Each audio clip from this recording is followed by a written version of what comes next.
सोता पल्ला छैन भन्नेले अनि हामीले अब के कुरामा ट्रस्ट गर्ने ल मेरो क्वेसन यति हो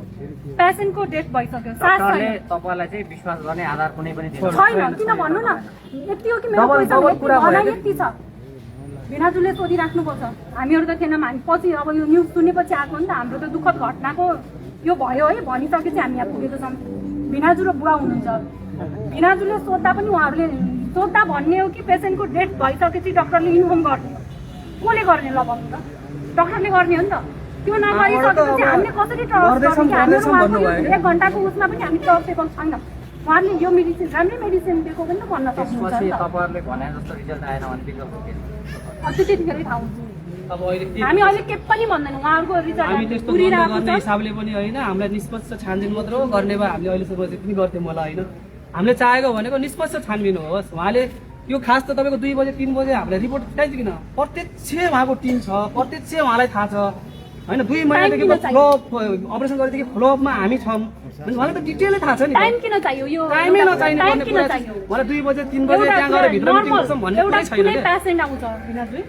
कुनै पेसेन्ट आयो म बिरामी भएर आयो 2 महिनादेखि उहाँको फलोअपमा म छु उहाँलाई त मेरो कन्डिसन के छ एभ्रिथिङ त थाहा छ नि त डक्टरलाई तर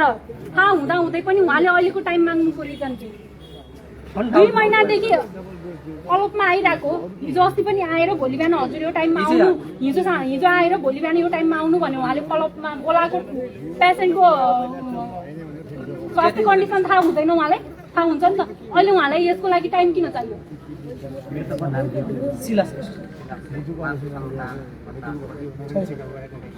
त्यही हो त्यही पाठ्यहरूको अब समस्या पनि अब त्यसैको खास अपरेसन गरेर सक्सेस भएपछि अब त्यसैको फलोअपमा कतिको इम्प्रुभ भएको छ के भएको छ भनेर हेर्न खोज्दाखेरि अब यो कन्डिसन